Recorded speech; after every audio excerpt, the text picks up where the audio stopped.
Welcome to John and Matthew in the morning. I'm John. Hi, I'm Matthew. And we're here to bring you the news. Yep.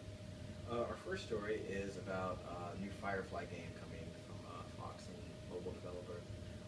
They're not making a story-based Firefly game. They're doing an iOS and Android version of the game, and it sounds interesting.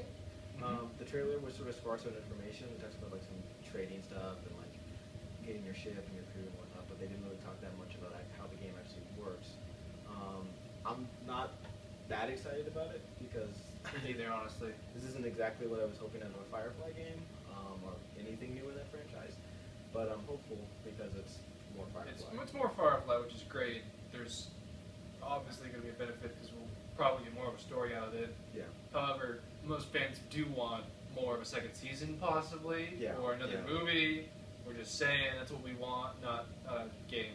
Yeah, and also we don't know how much Josh Whedon is involved in the process, so that could be a game changer or not. Also, Ubisoft has been expanding their grasp on companion applications for their games, which at E3, like people were a little concerned that all these games are going to be moving to tablets, but now it seems like they're actually going to be using the tablet for interesting things.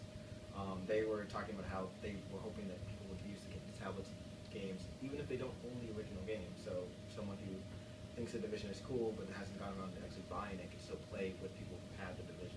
Or Just interesting. Yeah. Because how will they incorporate a person who doesn't own the game to actually be able to play with a tablet on a friend's game? Exactly. So it'll be interesting how that works out.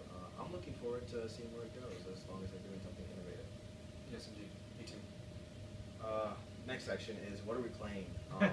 It's a new section that we came up with.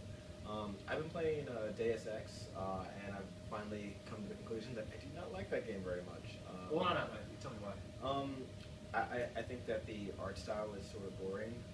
I think that the Plain yellow drab, everywhere just got to you. Yeah, I found like what I found interesting though was like the world and like all the political stuff that was going on and like dealing with the morality of like human modifications and stuff. That was interesting to me, but the actual gameplay was sort of boring.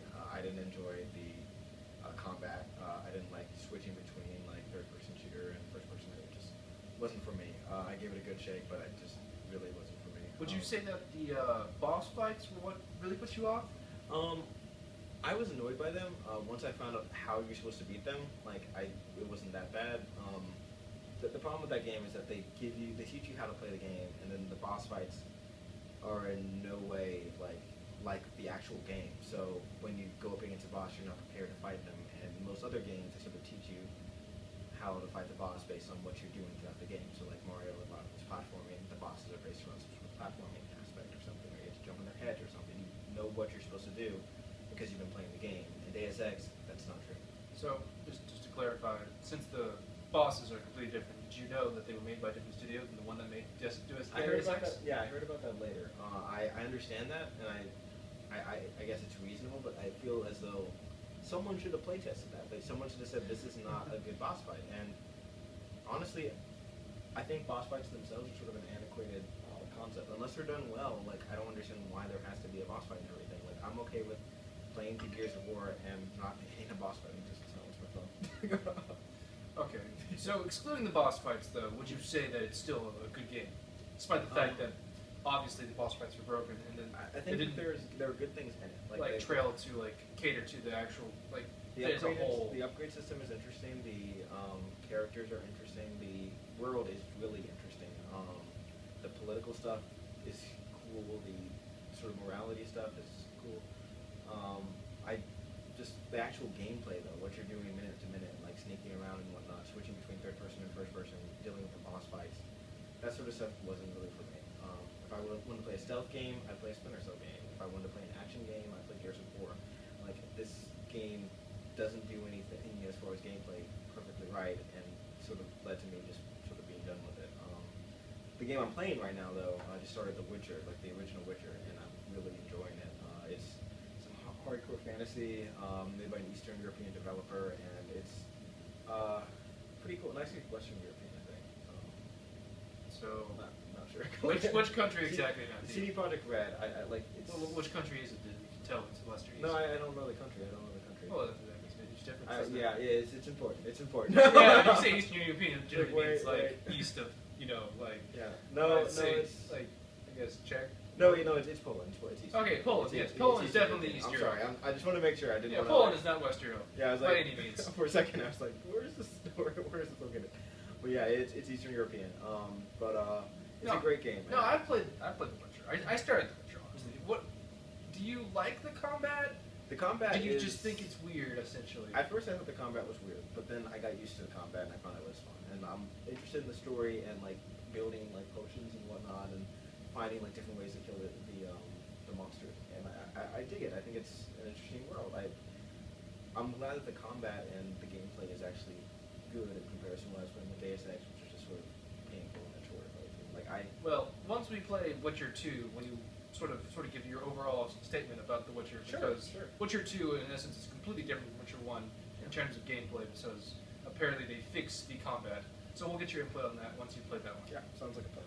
And what have you been playing? I've been playing Skyrim again. It's just like, I got picked up the Game of the Year edition on the Steam sale, and I was like, oh, I should try this game, because apparently it was good 2 years ago, and holy crap, it was good 2 years ago. I just didn't have a good enough computer to run it. Yeah. And it's just, admittedly, the actual storyline is sort of like, it's there, you can play it, but the whole point of Skyrim essentially is dungeon crawling, exploring the world, and the ridiculous combat mechanics behind it, which is sort of broken once you level up high enough. Yeah.